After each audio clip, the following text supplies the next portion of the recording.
Applications of differentiation, maximum and minimum problems.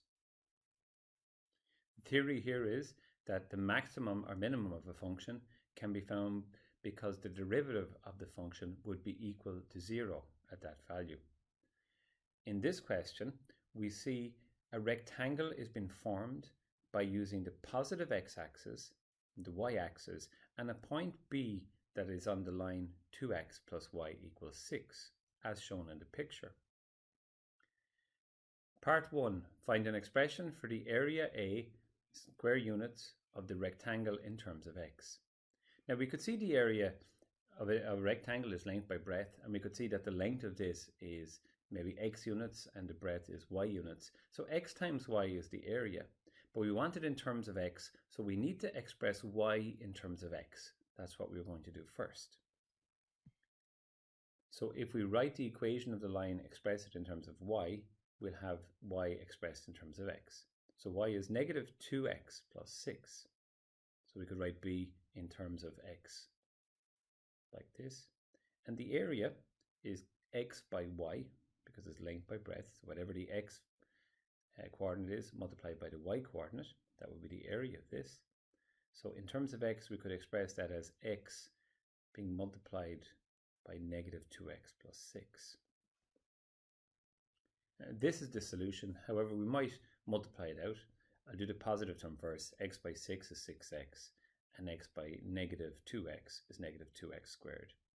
And this is measured in units squared. We don't know what the units are. So that's the answer to our first question.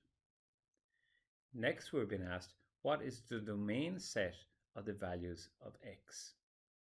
Well, we can see here, because x is formed in the positive sense of the x-axis, the smallest value that x could have is 0, and the largest value that x could have is 3, because that's where the line crosses the x-axis.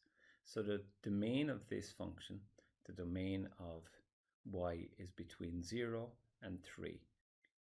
However, it does not include 0 or 3, because if the point B was on the x or y axis, it wouldn't form a rectangle. It would be a flat line. So that's the second answer. And the final question, we're being asked to use differentiation to find the maximum possible area. Well, we have an expression for the area, and the area will be maximum when its derivative is equal to 0. So we'll differentiate the area function. So we differentiate 6x and get 6, and negative 2x squared and get negative 4x, multiplying by the power, reducing the power by 1. Now this equals 0, so 6x minus 4 equals 0. If we add 6 to both sides and divide by 4 and simplify it, we see x is equal to 3 over 2 units. Now we want to express this in terms of the area.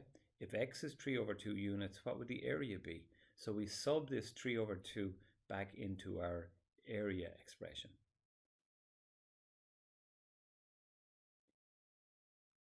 You could use the calculator to evaluate this. And we see the answer is 9 over 2 units squared, or 4.5 units squared if you wish.